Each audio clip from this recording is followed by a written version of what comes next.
anjo do Senhor vem a cantar e me diz: quem como Deus? Abro o coração ao anjo do Senhor que me diz: quem como Deus? Hoje nós vamos falar de São Miguel Arcanjo.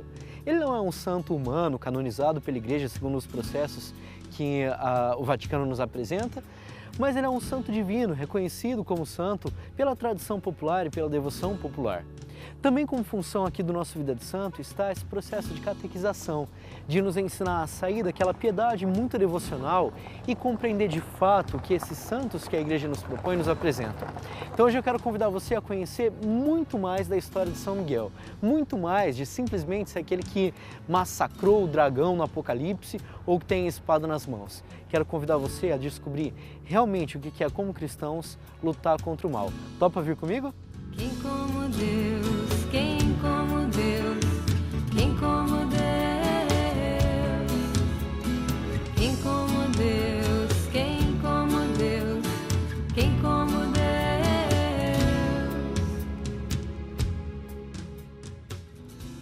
Nós estamos aqui com o Padre Roberto, que é o reitor do Santuário São Miguel Arcanjo, que está localizado no Monte São Miguel Arcanjo e que vai nos falar um pouquinho mais da história desse anjo que toca a nossa vida, que mexe com a nossa história, que nos ensina a sermos guerreiros. Não é verdade, Padre? Principalmente São Miguel Arcanjo é guerreiro, é forte. E é guerreiro de verdade, né?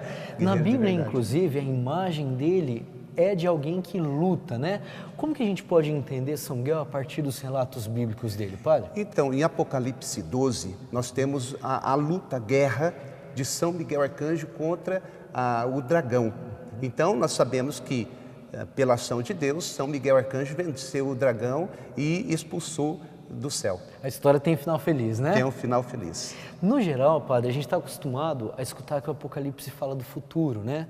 Mas é bonito que o autor bíblico, ele projeta um futuro de vitória para mostrar que nós vencemos hoje, não é? Essa é a experiência que o pessoal tem aqui quando vem viver essa devoção de São Miguel Arcanjo, eles se sentem vitoriosos também? As pessoas que vêm ao Santuário São Miguel são pessoas muito debilitadas, às vezes desesperadas, querendo que Deus solucione o seu problema. E é aquela questão, né? Então, eles vêm ao Santuário São Miguel Arcanjo e eles veem esse anjo forte, poderoso, e eles acreditam, e realmente isso acontece. O seu pedido deposita ali nos pés de São Miguel Arcanjo, até mesmo tem a balança de São Miguel, eles colocam os pedidos de São Miguel na balança e falam assim: olha, resolve para mim, porque eu não posso. E a graça, ela vem acontecer. Tem uma imagem grande, bonita ali de São Miguel, né? Então não tem como não ver que São Miguel ali é forte, né? Então as pessoas já chegam na proximidade de São Miguel do santuário, já vê aquela imagem grande, 19 metros e 20 centímetros. Então, guerreiro, forte, esse é o meu anjo. Então é lá que eu vou depositar. Ô Padre, olha, no geral, a gente às vezes também espera que Deus resolva coisas que nós precisamos resolver, né? Ou a gente pode falar que com São Miguel a gente aprende a ser forte também para nós resolvermos os nossos problemas?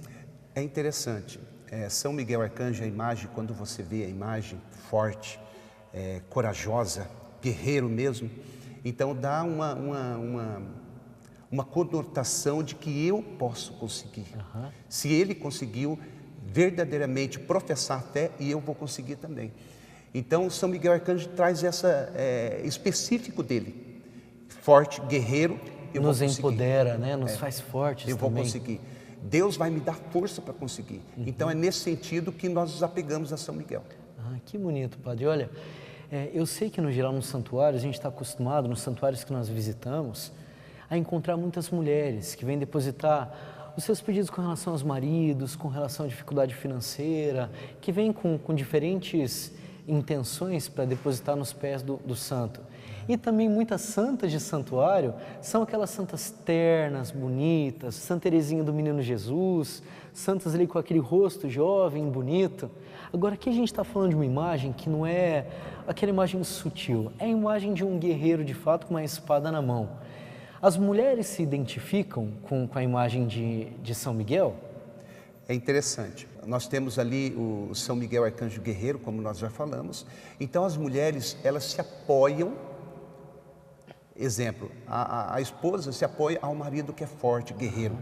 então valente. Então elas se apoiam. E São Miguel Arcanjo também, elas têm esse apoio, que São Miguel Arcanjo é a minha ajuda, é a ajuda que eu estou precisando. E é interessante também, aqui no Santuário de São Miguel Arcanjo, com o decorrer do tempo, nós vamos perceber que quantidade de jovens e de homens que frequentam o Santuário São Miguel Arcanjo. Isso é diferente, né? Que a gente está acostumado com as paróquias cheias de mulheres, então aqui tem vários homens também. Muitos homens, muitos jovens, eu acredito porque ele ser padroeiro dos militantes, dos policiais e assim por diante, então traz como guerreiro, traz os homens. E até mesmo nós temos o grito de guerra, né? De São Miguel Arcanjo. Quem como Deus? Ninguém como Deus. Então é valente. Bacana. Usando o nome valente. de São Miguel, né? Isso. Vamos explicar ao pessoal aqui de casa que o nome de Miguel, lá no original no hebraico, é Micael, que significa quem como Deus. Ou seja, quem pode ser maior do que Deus? Então vocês repetem isso forte aqui na comunidade? Então toda missa, dia 29, que é orando por cura e libertação, eu dou esse grito. Quem como Deus? Ninguém como Deus, as pessoas respondem. Então é responde grito de forte, guerra. como exército, forte, ninguém como Deus. Isso. E padre, para a gente terminar, o Miguel ele traz dentro da sua simbologia uma luta contra o mal forte que o homem não pode vencer, né? Então acho que ele representa um pouco para a gente o Deus que faz o impossível na nossa vida, né? Deus de fato pode fazer o impossível? Pode fazer o impossível. E desde quando inaugurou o santuário, desde quando eu comecei a rezar as missas votivas São Miguel Arcanjo, nós temos visto milagres acontecendo. As pessoas, como disse, elas já vêm desesperadas e elas depositam, crendo, São Miguel Arcanjo, você vai conseguir isso para mim. E realmente, muitas pessoas foram curadas de cânceres, muitas pessoas foram curadas de doenças que a medicina já não depositava mais nenhum, como posso dizer, uma ajuda. E, graças a Deus, receberam um milagre. Muitas curas, muitas libertações, também é típico, libertação, e os milagres estão acontecendo. Então, quando chega naquele lugar que o homem não pode fazer mais nada, Deus abraça a nossa causa. Deus abraça a nossa causa e Ele realiza mesmo. Vi São Miguel perto de mim e esse guia confidenciou-me assim. Recomendou-me o Senhor Jesus, tivesse um especial cuidado por ti. São Miguel Arcanjo é um santo guerreiro, era o anjo guerreiro que lutava contra o mal. Bom, quais são os males que nós temos que lutar hoje, na nossa contemporaneidade, no nosso mundo atual? Minha gente, um dos maiores pecados que afetam a nossa sociedade é a falta de misericórdia. A falta de um amor compassivo nas relações humanas, nas relações familiares, na nossa vida econômica, política, social. Sobre isso, recentemente, um grande cardeal do Vaticano chamado Walter Kasper, ele citava um literato russo, Fyodor Dostoiévski, dizendo o seguinte: onde não há misericórdia, vivem os demônios. Talvez um dos maiores demônios que nós temos hoje que vencer e que lutar é a falta de amor, a falta de misericórdia, especialmente para os menores. É isso que Jesus sempre nos ensinou nos evangelhos, que a misericórdia ela precisa ser endereçada para aqueles que não merecem, segundo a lei, segundo as obras, segundo o povo, para aqueles que precisam, que são excluídos do convívio social. E é por isso que nós viemos aqui na comunidade terapêutica Padre Pio, São Pio de Pietreutina, para mostrar um trabalho lindo, minha gente, que é feito de recuperação de pessoas que têm alguma adição química. Vamos conhecer um pouquinho mais esse trabalho. Quem como Deus, quem como Deus, quem como Deus, quem como Deus, quem como Deus, quem como Deus. Eu estou aqui com o Luciano, que é o vice-presidente dessa comunidade bonita que nos acolhe hoje, nesse dia bonito também. Luciano, muitas vezes nós temos um sonho de fazer o bem e a gente tem dificuldade em operacionalizar esse sonho, né? Certo. Esse lugar aqui, esse espaço bonito que acolhe quantas pessoas hoje? Nós temos capacidade para acolher 54 pessoas 54 pessoas. É. Esse lugar bonito que transforma a vida de mais de 50 pessoas foi construído também com um sonho? Como que ele começou? Surgiu de um sonho, Dona Carlota, ela construiu esse local, um projeto Fazendinha, para acolher crianças carentes em período integral de escola. Então, acolheu mais de 100 crianças aqui do município de Bandeirantes. E ela desenvolveu um trabalho aqui por alguns anos, 4, 5 anos mais ou menos. Depois esse projeto cessou, encerrou essa fundação. Estava já há 2 anos parado esse espaço físico, quando a dona Carlota ficou sabendo do interesse do padre Roberto e meu de desenvolver esse trabalho. Sabendo do nosso interesse, ela nos procurou e ofereceu esse espaço físico. Então nós aceitamos e a partir daí nós já começamos a trabalhar aqui com a cessão de uso desse espaço para nós. Ela fez um comodato para 20 anos para nós. Então vocês já tinham dentro do coração esse interesse de fazer um trabalho social, né? O padre Roberto e eu, nós já tínhamos esse interesse, nós íamos fazer, inclusive, em um outro local cedido pela igreja. O bispo havia já cedido outro local para nós, e a antiga casa de encontro aqui de Bandeirantes. Era uma chácara, aí, um alqueire e pouquinho, e tudo passa pelo bispo, né? A gente conversou com o bispo, porque a gente é uma comunidade religiosa também. O bispo autorizou a gente vir para cá, aceitou, então nós viemos para cá trabalhar aqui. Você não parece que para quem quer fazer o bem, Deus vai abrindo as portas, então? Olha, demais. Nós assim, eu costumo brincar com o padre Roberto dizendo que nós que corremos atrás, né? Porque Deus vai nos empurrando. Sim. Nós temos que correr com passos largos, porque a gente está aqui, Deus nos empurra lá. Quando a gente pensa em fazer uma coisa, já vem outra muito maior. Assim tem acontecido. No mesmo ano que nós iniciamos o trabalho aqui, em 2010, né? Que nós abrimos a fundação aqui, a associação, em 2009. Nós iniciamos a personalidade jurídica em 2009 da associação. E a dona Carlota já cedeu para nós. Em 2010 nós já começamos a trabalhar aqui. No mesmo ano que também o padre Roberto recebeu o Santuário de São Miguel Arcanjo. Então foi tudo junto. Então. Começou junto. Nós começamos juntos, lá e aqui. Isso é muito legal. Juntos, com essa força de Deus nos impulsionando. Pois é, só projetos pequenos para realizar, né? E Luciano, olha, para quem tem um sonho de fazer isso, se Deus vai começando a abrir as portas, propõe um lugar, por exemplo, quais são os passos concretos que você orienta alguém que tem um plano bem concreto de começar um trabalho com... Eu vou falar por mim.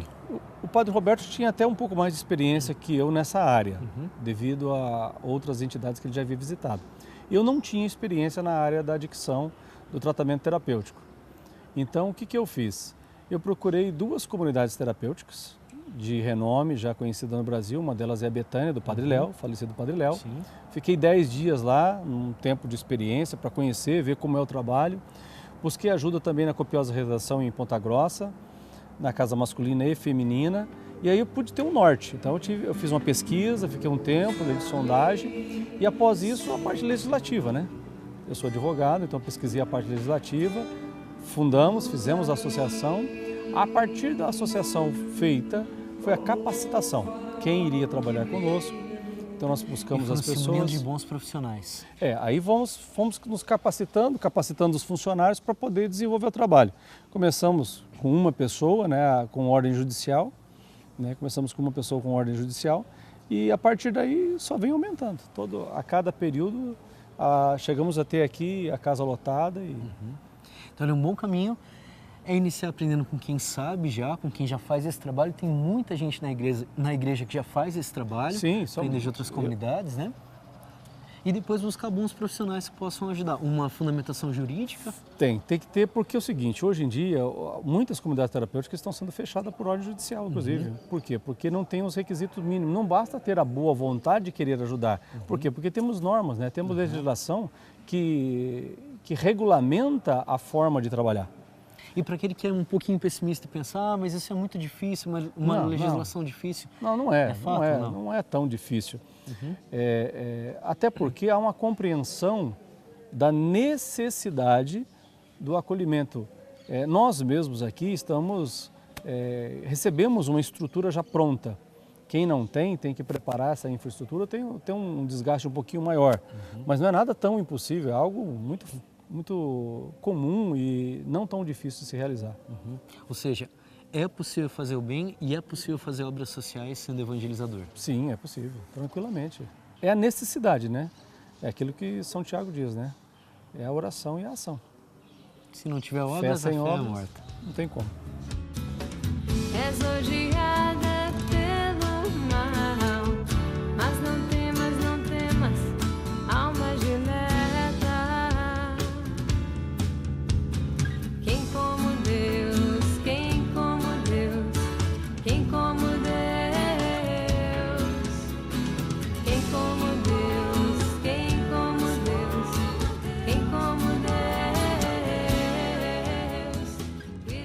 No final dessa nossa visita aqui ao Santuário de São Miguel Arcanjo, junto com esse povo bonito que veio aqui para celebrar a sua fé, nós podemos aprender algumas coisas que vão nos ajudar na nossa vida espiritual. Miguel Arcanjo é apresentado no livro de Daniel como aquele que defende as crianças israelitas. Ele é o grande defensor dos pequenos, aqueles que ninguém olhava, que muitas vezes morriam sem que ninguém olhasse pelas suas causas. E mais, o Apocalipse vai nos mostrar São Miguel como aquele que luta, e lutando com força e valentia, ele vence o mal. Nós também vimos aqui no nosso programa de hoje que para vencer o mal na nossa vida e expulsar os nossos demônios, um grande remédio é a misericórdia. Onde não há misericórdia, os demônios habitam. E é preciso então que o nosso coração, junto com São Miguel Arcanjo, inspirado por Deus, lute para defender aqueles pequenos e os indefesos da nossa sociedade. Aqueles que ninguém olha, aqueles que ninguém cuida. Esses são os beneficiários privilegiados da misericórdia. E o Senhor nos convida a olhar por eles. Olha que bonito. Lucas nos mostra que felizes são os misericordiosos, porque eles também alcançarão misericórdia. E é assim que a gente termina o nosso programa de hoje, compreendendo que, se nesse mundo nós lutamos pelos pequenos, nós batalhamos pelas causas dos menores, também lá no céu há alguém que batalha por nós. São Miguel Arcanjo, defendei-nos no combate.